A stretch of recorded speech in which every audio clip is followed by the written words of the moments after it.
In a landmark decision that will reverberate through the global economy, the Supreme Court today, October 7, 2025, overturned the sweeping global tariffs enacted by former President Donald Trump. This historic ruling marks a pivotal moment in the ongoing debate over presidential power and the future of American trade policy. The court found that the use of the International Emergency Economic Powers Act, or IEPA, as a tool to impose broad-based taxes on imports far exceeded the authority granted to the president by Congress. The justices emphasized that while the president does have significant leeway in matters of national security, the power to levy tariffs on such a massive scale must remain with the legislative branch. This decision not only dismantles a cornerstone of the previous administration's economic strategy, but also sets a powerful new precedent for limiting executive action in international commerce. Legal scholars say it could reshape how future presidents approach trade negotiations and economic emergencies, forcing greater collaboration with Congress.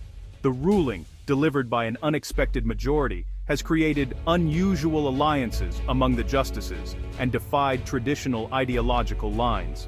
Both conservative and liberal justices joined together, highlighting the complexity and far-reaching implications of the case. Free trade advocates are hailing the decision as a restoration of constitutional checks and balances, arguing that it protects the economy from abrupt policy shifts. Meanwhile, supporters of tariffs and protectionist policies are calling it judicial overreach, warning that it could weaken America's ability to respond quickly to global threats. The financial world is already feeling the impact. Markets are reacting with volatility, and businesses across the country are scrambling to assess the potential fallout. Many companies are now reevaluating their supply chains and trade strategies, uncertain about what the future holds for U.S. trade policy in the wake of this dramatic Supreme Court intervention.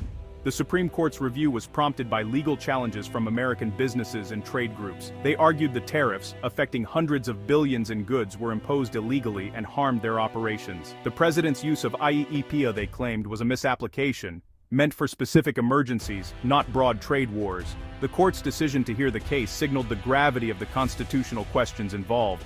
This case forced the justices to examine the balance of power between the executive and Congress in foreign commerce. For years, scholars have warned about the rise of the so-called imperial presidency, where executive orders bypass the legislative process. At the core of the legal battle is the separation of powers. Article 1, Section 8 of the Constitution gives Congress, not the President, the authority to regulate commerce and impose taxes. The argument against the tariffs was that the President's unilateral action infringed on Congress's exclusive power. Critics warned that letting presidents use emergency statutes for sweeping economic policies would set a dangerous precedent. Such unchecked power could allow future presidents to bypass Congress on any issue, eroding the democratic process. This, they argued, would fundamentally alter the balance envisioned by the nation's founders.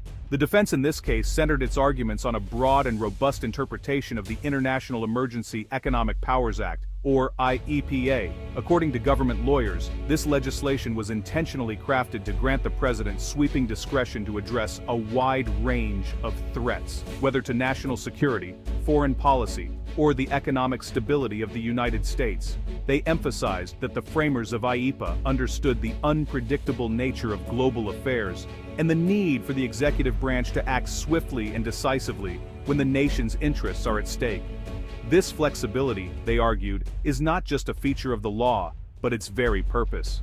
Government lawyers further asserted that unfair trade practices by foreign nations, as well as threats to the health of U.S. industries, clearly fall within the types of dangers IEPA was designed to address. They pointed to recent examples where foreign competitors have used aggressive tactics to undermine American businesses, disrupt supply chains, and threaten jobs across the country. In their view, these economic threats are just as serious as traditional military or diplomatic crises, and require a president who can respond without delay. To support their case, the defense highlighted specific language in IEPA that empowers the president to regulate or even prohibit certain foreign transactions. This includes the authority to block imports or exports, freeze assets, and take other necessary actions to protect the nation. They argued that these powers are not limited to times of war, but are available whenever the president determines that a threat exists, giving the executive branch the tools needed to safeguard the country's interests in a rapidly changing world. The defense made it clear that this flexibility was no accident. Rather, it was a deliberate choice by Congress to ensure that the president could respond to unforeseen emergencies, whether they arise from hostile foreign governments, sudden economic downturns, or other unpredictable events. In moments of crisis, they argued, the nation cannot afford bureaucratic delays or legal uncertainty. Imposing tariffs, for example, was presented as a legitimate and effective tool for protecting the U.S. economy and national security. The defense pointed to historical precedents where similar measures had been used to shield American industries from unfair competition and to send a clear message to foreign adversaries. They argued that such actions are not only lawful, but essential for maintaining the nation's economic strength and independence. Another key point in the defense's argument was the principle of judicial deference. They urged the courts to respect the president's judgment in matters of national security and foreign policy, warning that second-guessing executive decisions could undermine the effectiveness of the government's response to urgent threats. The defense cited past Supreme Court rulings that recognize the unique expertise and responsibility of the executive branch in these areas. The defense also maintained that Congress had lawfully delegated these powers to the president after careful debate and consideration. They argued that the legislative branch understood the risks and benefits of granting such authority and put in place appropriate checks and balances to prevent abuse. Administration attorneys insisted that every action taken by the president was firmly within the scope of the law. They pointed to detailed legal reviews and internal safeguards designed to ensure that executive orders and emergency measures comply with both the letter and spirit of IEPA. The defense warned that restricting presidential authority in this area could have serious consequences. In a world where global threats can emerge overnight, from cyber attacks to economic warfare, limiting the president's ability to act quickly could leave the nation vulnerable and unable to protect its interests. Ultimately, the defense concluded, the president must have the flexibility and authority to act decisively in the face of economic danger. Only with these powers can the executive branch fulfill its duty to defend the nation, preserve economic stability, and respond to the ever-changing challenges of the modern world. Opponents argued the tariffs were a misuse of IEPA, never intended as a general tariff-setting tool. The law was designed for targeted sanctions during genuine emergencies, not for imposing global taxes on goods from allies. Challengers said the administration's justification stretched the definition of national emergency beyond recognition. Declaring global trade competition an extraordinary threat was, in their view, a pretext to bypass Congress. If any broad economic issue could be called an emergency, Congress's power to regulate commerce would be meaningless. This, they warned, would let presidents achieve any policy goal through executive fiat. The tariff case reached the Supreme Court after key lower court rulings. A three-judge panel in the Court of International Trade found the tariffs unlawful, citing executive overreach and infringement on Congress's power.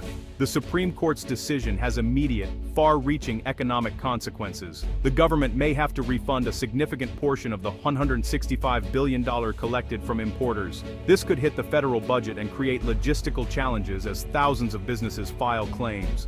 For businesses, refunds could mean new investments or debt relief, but the sudden change disrupts supply chains.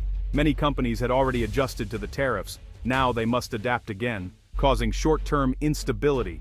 While consumer prices may eventually fall, industries from electronics to manufacturing face significant disruption. The Supreme Court's decision ushers in a new era for U.S. trade policy, reasserting congressional authority. The White House must now work more closely with Congress to shape trade policy, slowing the process, but restoring debate and compromise. The administration is expected to pivot to more targeted legal tools, like anti-dumping investigations, to address specific disputes. These tools are narrower and come with stricter requirements, making sweeping actions less likely. The result will be a more cautious, piecemeal trade agenda. The days of broad, unilateral tariffs are over. The Supreme Court's decision marks a profound recalibration of federal power, a shift that could redefine the landscape of American governance. This landmark ruling is not just a legal decision, it is a statement about the boundaries of authority within the federal government. By ruling that IEPA cannot be used for broad import taxes, the court set firm limits on presidential authority in trade. This decision underscores the importance of checks and balances, ensuring that no single branch of government can unilaterally dictate economic policy without oversight. This reaffirms Congress's primary role in levying taxes and regulating commerce, a responsibility that has been central to its function since the founding of the nation. The ruling serves as a reminder of the legislative branch's critical role in shaping the economic framework of the country. The case hinged on whether emergency statutes could bypass detailed trade laws. The court's decision clarifies that while emergencies may require swift action, they do not justify circumventing established legal processes and frameworks. The court's decision confirms that emergency powers are not a blank check for the executive. This ruling emphasizes the need for a balanced approach, where executive actions are subject to legal scrutiny and legislative approval. Immediate consequences include potential chaos in trade policy and the challenge of refunding billions to importers. Businesses and policymakers alike must now navigate a complex landscape of trade regulations and potential financial adjustments. Looking ahead, presidents must now rely on Congress for major trade actions, requiring more collaboration and deliberation. This shift could lead to more comprehensive and well-considered trade policies, reflecting a broader range of interests and perspectives. The decision reshapes the executive's tools and will have lasting effects on America's global economic relationships. It signals a move towards a more collaborative approach in international trade, where diplomatic and legislative efforts are harmonized. The ruling settles a critical legal question but opens a broader debate about balancing executive agility with democratic accountability. Scholars and policymakers will continue to discuss how best to maintain this balance in a rapidly changing world. As the nation adapts, it must confront how to balance swift action with the constitutional separation of powers. This ongoing dialogue will shape the future of American governance, ensuring that power is exercised responsibly and in accordance with democratic principles.